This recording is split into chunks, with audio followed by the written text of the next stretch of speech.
Hello guys, this side Neha Singh.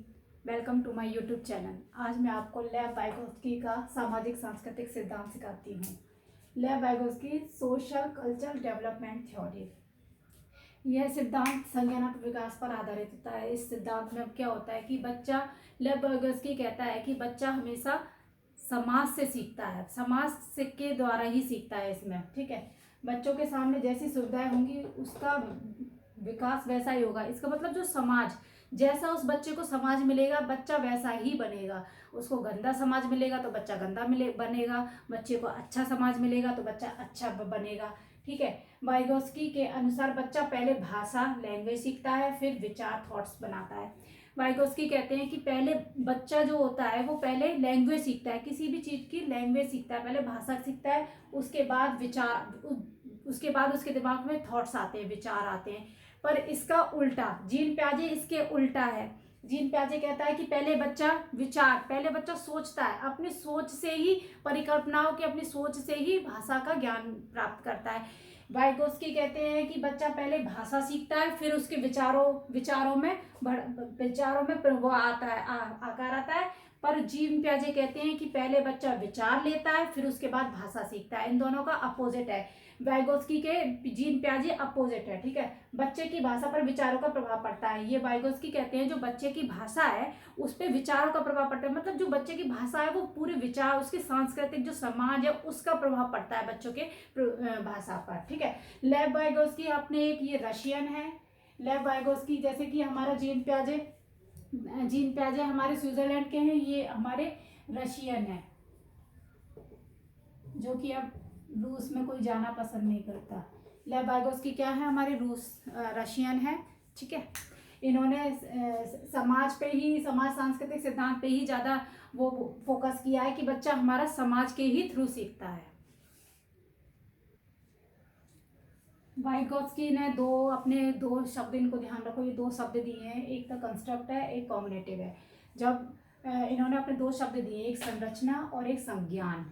इन दो शब्दों को आपको याद रखना है। वाइगोत्स्की के दो शब्द हैं, कंस्ट्रक्ट और कॉग्निटिव, एक संरचना और संज्ञान। ठीक है, बच्चा पहले संरचना के द्वारा संज्ञान सीखता है। प्याजे का सिद्धांत क्या कहता है, निर्मितवाद है। प्याजे का सिद्धांत निर्मितवाद है, जबकि वाइगोत्स्की का सिद्धांत सामाजिक निर्मितवाद है। पहले समाज से ही निर्मित करता है, यहाँ पे सोच से समाज को बनाता है। यहाँ पर वाइगोत्स्की का सिद्धांत समाज से ही निर्मितवाद करता है। और प्याजे क्या कहता है, प्याजे का कहना है कि बच्चा खुद से सीखता है। और वाइगोत्स्की कहते हैं कि बच्चा खुद से तो सीखता है, वो किसी की हेल्प से, समाज से, जब तक बच्चा समाज से इंटरेक्ट नहीं होगा तो बच्चा कुछ नहीं सीख पाएगा।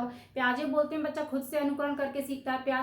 प्याजे का बच्चा भी ज़्यादा जल्दी सीखेगा, या फिर वाइगोत्स्की, जब बच्चा का किसी के इंटरेक्ट में होके सीखेगा, किसी बड़े से सीखेगा, वो वाइगोत्स्की कहते हैं। वाइगोत्स्की कहते हैं कि मेरा बच्चा है खुद से तो सीखता है, पर वो समाज के थ्रू सीखता है। इसमें बस यही है मेन कि ये बच्चा है, जो भी है बच्चा, वो किसके थ्रू सीखता है, समाज के थ्रू सीखता है, समाज की हेल्प से सीखता है, अपने बड़ों की हेल्प से सीखता है।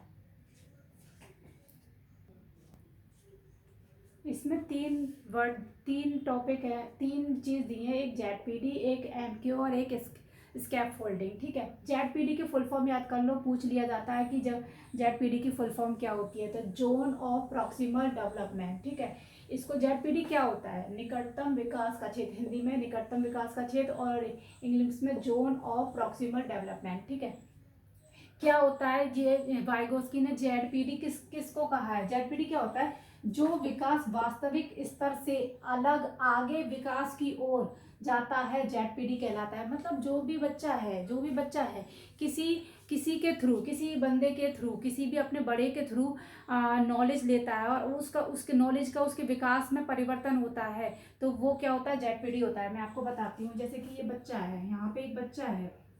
ठीक है, वो 10% ही जानता है। अभी कोई बच्चा है, वो अभी यहाँ पर 10% ही उसकी नॉलेज है। यहाँ पे मैं एक बड़ा बंदा है, यहाँ पे भी कोई भी एक वयस्क है, कोई भी उससे उससे बड़ा है, या फिर यहाँ टीचर है, कोई भी है, यहाँ पे आप टीचर है, वयस्क है, या उससे बड़ा, या उसके साथी हैं, पीयर ग्रुप्स है। ठीक है, अगर बच्चा कोई भी बच्चा, उसका ज्ञान पहले 10% है, और वो वयस्क या किसी टीचर या साथी की हेल्प से उसके जो ज्ञान में, यहाँ पे जो उसकी ज्ञान में वृद्धि होती है, जो उसके ज्ञान में वृद्धि होती है, उसके ज्ञान में जो वृद्धि होती है और उसके ज्ञान में जो परिवर्तन होता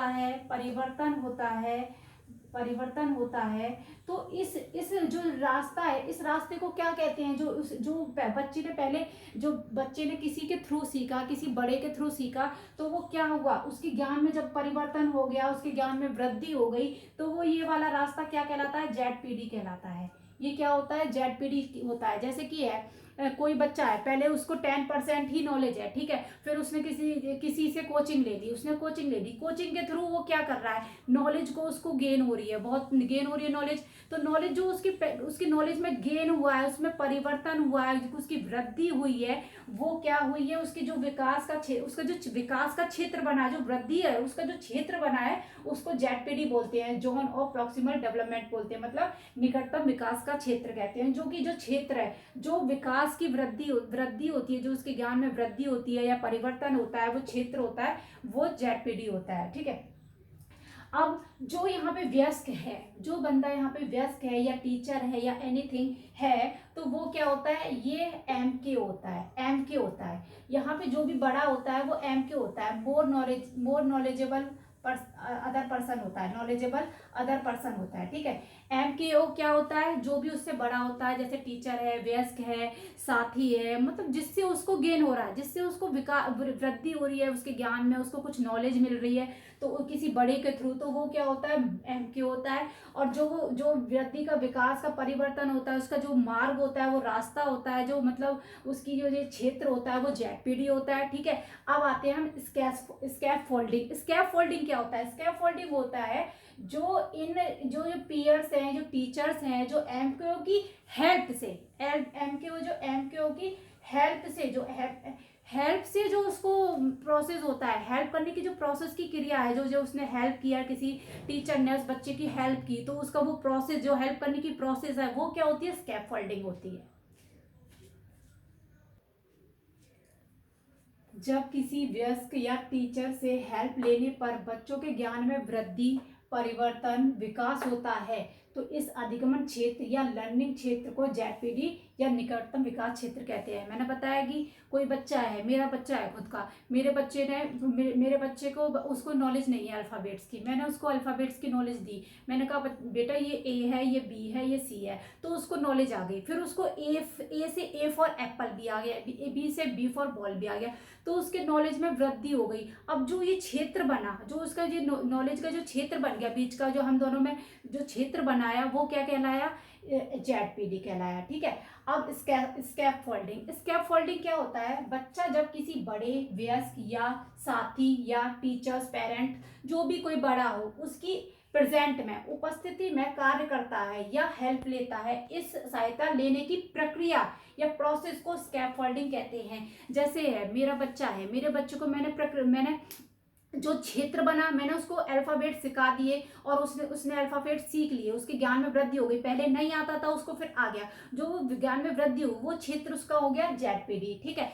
अब मैंने उसको हेल्प दी, मैंने उसको फ्लैश कार्ड से मैंने दिखाया, बेटा ये A फॉर एप्पल होता है, मैंने उसको प्रेजेंट वास्तविक रूप में दिखाया है, बेटा ये एप्पल होता है, A फॉर एप्पल। तो जो ये मैं प्रोसेस कर रही हूँ, जो मैं उसे प्रोसेस दिखा रही हूँ, पढ़ाने का, उसको लर्निंग करने का सिखा रही हूँ, बच्चा मेरी हेल्प से सीख रहा है, मेरे थ्रू सीख रहा है, मैं उसको हेल्प दे रही हूँ और मैं वहाँ पे प्रेजेंट हूँ, जब भी तो वो सीख रहा है। मैं प्रेजेंट नहीं रहूंगी तो वो कहाँ से सीखेगा? तो मैं प्रेजेंट हूँ, कोई भी बड़ा उसका प्रेजेंट हो, उसका साथी हो, उसको सहायता करता है, प्रोसेस करता है, तो वो स्कैफोल्डिंग कहलाता है। कोई भी प्रोसेस, सहायता करने की प्रोसेस या हेल्प करने की प्रोसेस या किसी की बड़े की उपस्थिति में, प्रोसेस में कोई भी बच्चा वर्क करता है और उसमें वर्क करता है, तो वो तो स्कैफोल्डिंग कहलाता है। और बच्चे के में जो उसके थ्रू जो ज्ञान में वृद्धि हो जाती है, परिवर्तन हो जाता है, मतलब वो सीख जाता है किसी बड़े के थ्रू, तो वो निकटतम विकास का क्षेत्र होता है। और जो वयस्क है, जो यहाँ पे बड़ा, ये वयस्क और ये साथी और टीचर, ये कौन है? ये MKO है, ये तीनों ये बंदे कौन है जो बड़े हैं वयस्क हैं, वो MKO हैं। और स्कैप फोल्डिंग, इसमें कुछ नहीं है, बस 3 चीजें याद करनी है आपको, ZPD और MKO और स्कैप फोल्डिंग। ZPD तो क्या होता है, किसी बड़े के थ्रू हम किसी अपने ज्ञान में वृद्धि कर लें, परिवर्तन कर लें। कोई भी बच्चा कुछ सीख जाता है, पहले उसको कुछ नॉलेज नहीं थी, फिर बाद में किसी बड़े के थ्रू, मेरे टीचर के थ्रू या मेरे थ्रू, किसी माँ के थ्रू, किसी बड़े के थ्रू उसने ज्ञान सीख लिया, उसके ज्ञान में वृद्धि हो गई, परिवर्तन हो गया, विकास हो गया। तो उस क्षेत्र को, जो विकास हुआ, उस क्षेत्र को, उस प्रोसेस को, उस मार्ग को, उस रास्ते को क्या कहते हैं, ZPD कहते हैं। अब स्कैप फोल्डिंग क्या होता है, स्कैप फोल्डिंग ये होता है जो उस रास्ते में जो मैंने प्रोसेस करे, मैंने उसको सिखाया, बेटा A ऐसे बनाते हैं, B ऐसे बनाते हैं, जो मेरा प्रोसेस किया, मैंने प्रक्रिया की, उसको सिखाने की प्रक्रिया की, वो स्कैप फोल्डिंग होता है। जो मैं हेल्प कर रही हूँ उसको, वो स्कैप फोल्डिंग होता है। और जो मैं खुद हूँ, मैं उसको हेल्प कर रही हूँ, तो मैं MKO हूँ।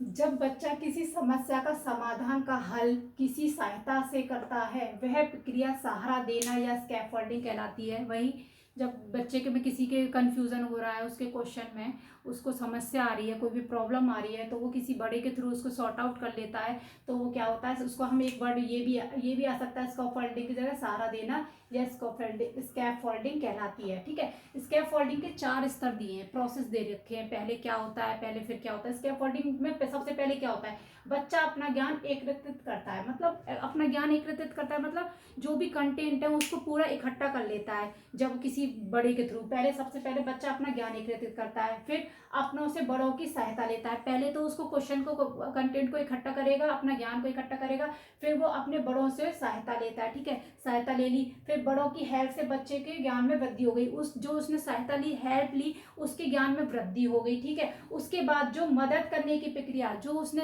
हेल्प ली, वो उसने हेल्प ली किसी से, वो प्रक्रिया ही स्कैफोल्डिंग कहलाती है।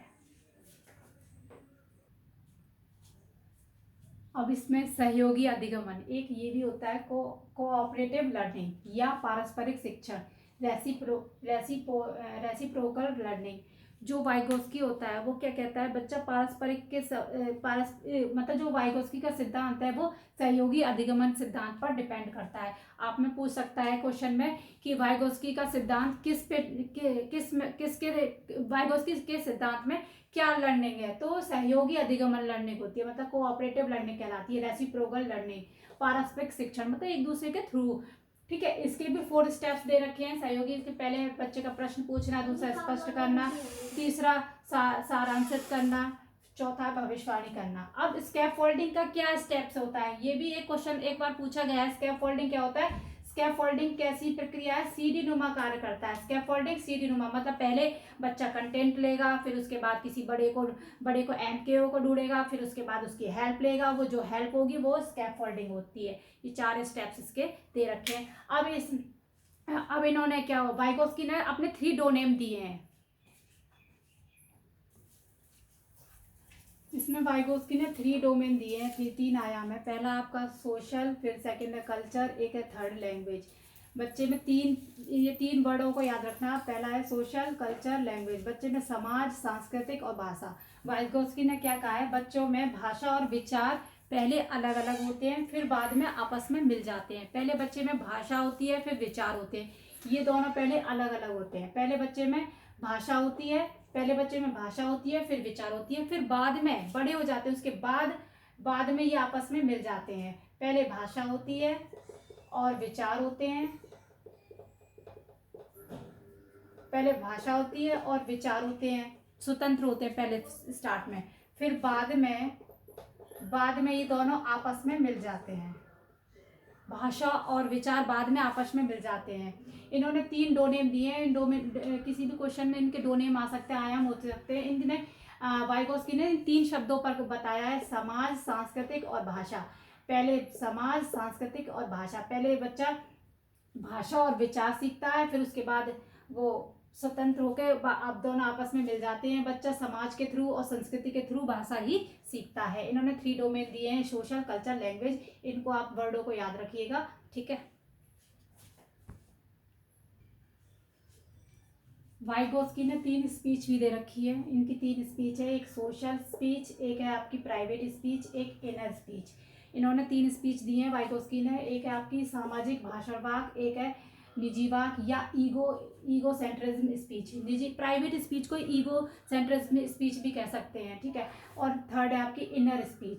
सोशल स्पीच क्या होता है? सोशल स्पीच ये होता है बच्चा जब समाज में लोगों के थ्रू लोगों से बात करता है। समाज से, इसमें तो पता ही चल रहा है समाज के लोगों से, समाज के लोगों से, समाज के लोगों से बात करता है। निजी वाक में, ईगो सेंट में, इसमें बच्चा बात करता है। कैसे करता है? मन ही मन बात करता है। मन ही मन कैसे बात करता है? अपने आप में बात करता है। वो बोलता है आज तो मैं ये करूंगा। डेली रूटीन की बातों में वो बोल बोल के करता है कि मुझे आज ये करना है। मन में तो सोच रहा है, अपने आप से बातें तो कर रहा है, पर उसको तेज तेज बोल रहा है आज तो मैं ये करूंगी, आज मैं वो करूंगी, आज मुझे ये करना है। अपनी रूटीन प्लान कर रहा है, किसी भी तरह से बात कर रहा है, गाना गा रहा है, मुंह से बोल के गाना गा रहा है। इनर स्पीच आंतरिक, आपको पता चल रहा है, इसमें नाम से ही पता चल रहा है इनर स्पीच। इनर स्पीच में मन ही मन, मन में मन, बिल्कुल मन में मन, किसी को सुनाई नहीं देगी। यहाँ पे प्राइवेट स्पीच में सुन सकता है, बोलता है, मन खुद से बोलता है, पर वो दूसरे को भी सुनाई देता है। इनर स्पीच में खुद से बातें करता है, खुद से बोलता है, मन ही मन बोलता है, पर वो किसी को पता नहीं चलती, किसी को सुनाई नहीं देती। तो अंदर ही अंदर मन में बातें कर लेना, कुड़ते रहना, वो क्या होती है? इनर स्पीच होती है। और आपकी सोशल स्पीच क्या होती है? जो किसी समाज से, लोगों से बातें करना, खुद के डेली रूटीन में हम जो बातें करते हैं वो सोशल स्पीच होती है। प्राइवेट स्पीच क्या होती है? मन ही मन में बातें करना, परंतु वो किसी और को भी सुनाई देता है, ठीक है। इनर स्पीच में मन ही मन बातें करना, वो किसी और पर्सन को सुनाई नहीं देती है। ये कुछ इंपॉर्टेंट पॉइंट्स हैं। बालक का सामाजिक विकास सामाजिक क्रियाओं के अंतःकरण के आधार पर होता है। जो बालक का सामाजिक विकास होता है वो किसके थ्रू होता है? इंटरपर्सनल होता है। ये क्वेश्चन आ चुका है कि बालक का सामाजिक विकास सामाजिक क्रियाओं के किसके अंतर्गत होता है? इंटरपर्सनल होता है, अंतःकरण होता है, इंटरपर्सनल होता है। जो भी बच्चे का विकास होता है, सामाजिक विकास होता है, वो किसमें होता है? इंटरपर्सनल होता है। वाइगोस्की सिद्धांत में खेल की भूमिका प्रभावित होती है। जो वाइगोस्की का सिद्धांत है उसमें बच्चे की खेल की भूमिका पर बहुत प्रभाव होता है। मतलब खेल की, बच्चे जब बच्चा खेलता है, खेल बच्चे के जेड का निर्माण करता है। जब बच्चा किसी के थ्रू खेलता है, खेलने के थ्रू नॉलेज लेता है, वो नॉलेज में वृद्धि होती है। किसी ब्लॉक से खेल रहा है, उससे खेल रहा है, किसी भी नॉलेजेबल चीज से खेल रहा है, उसके विकास में वृद्धि होती है। तो वो क्या होता है? जेड का निर्माण करता है, ठीक है। Okay, thank you. Please like and subscribe my channel. Thank you.